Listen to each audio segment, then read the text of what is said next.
So it's another day and another gimbal webcam review, but this time we've got the EMEET PIXY Dual-Camera PTZ 4K webcam on the desk right now, putting it through its paces, because after filming with the Obspot Tiny SE a few weeks ago, we thought it would be a good idea to get another perspective on gimbal style webcams on the market, as we praised the Obspot quite heavily without really experiencing anything else.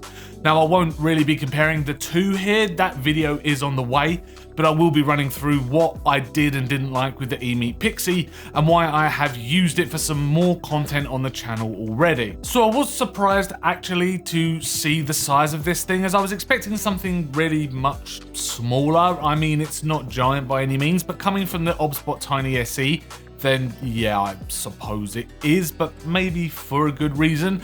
I mean, it has got a dual camera setup here, but it's not what you think. One side houses its 4K sensor and the other side is used as an AI camera for better facial recognition, focus targeting and auto-focusing and that kind of thing.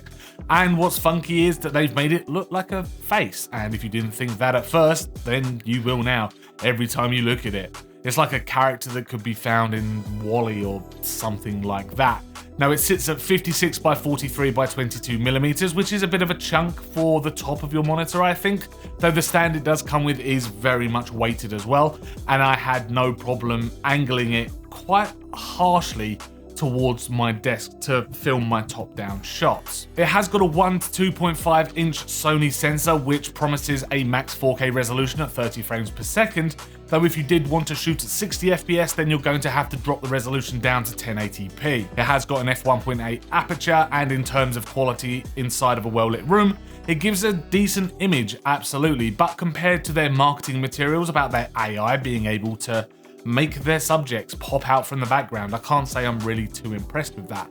Now, to be fair though, I am not lit from the front in what you're seeing at the moment, and I only have a window on the side of me, bringing in natural light into the room, so that might make a difference as well. However, switching to shooting in an environment which is more suited to my YouTube channel, I must say with a tiny amount of front lighting from my nanoleaf panels on the wall, it has done a decent job of separating me from the background. Autofocus capabilities are also really nice here as well, and what was surprising is that the fact that you can get products pretty close to the lens and still remaining in focus, as can be seen here with my Attack Shark X3 gaming mouse during my testing. Now, how realistic though is it using a webcam for this type of macro purpose?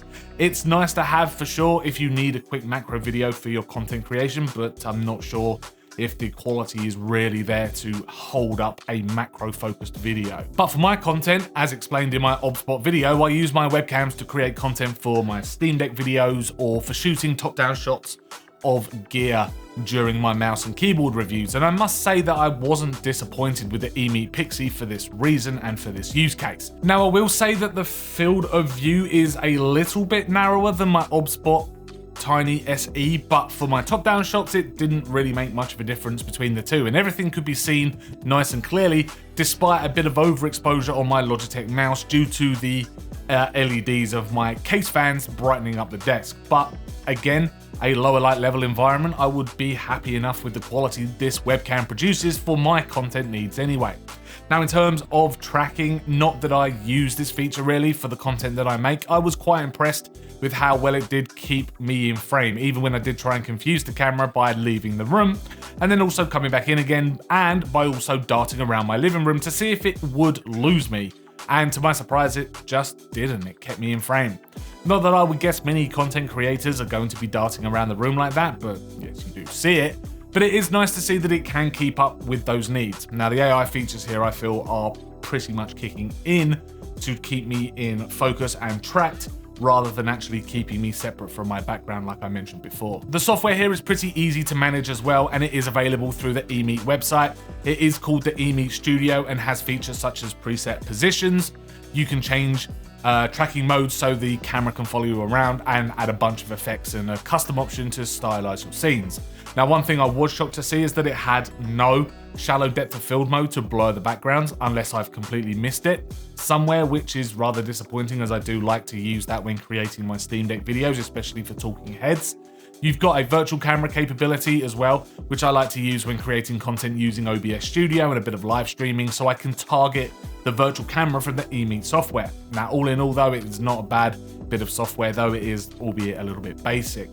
Now, a few more features the webcam does have, if interested, is a vertical mode for TikTok and Instagram Reels, and it also has a nice sleep function, where after 15 seconds, if not used, it'll aim the lenses directly at its base. Now, I particularly like that feature, though a privacy door I think would have also been welcome as well. It has got a 1.5 times digital zoom, which isn't great at all, and a 73-degree field of view, and it can also be used with a tripod with a 1/4 inch thread on its base. Now, for my content needs though, the EMEET PIXY webcam is decent. It's a really good option.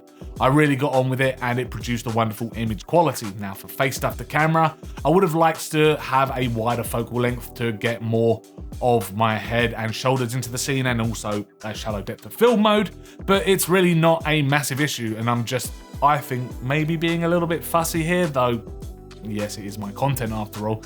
Now, low light performance is decent and noise is kept to a minimum as well, and AI tracking is nice, albeit a bit useless for my video, so I didn't really use it except through testing purposes, but yeah, it's either here nor there. Your mileage may vary, of course, but yeah, I think overall a decent webcam that I could easily incorporate into my content.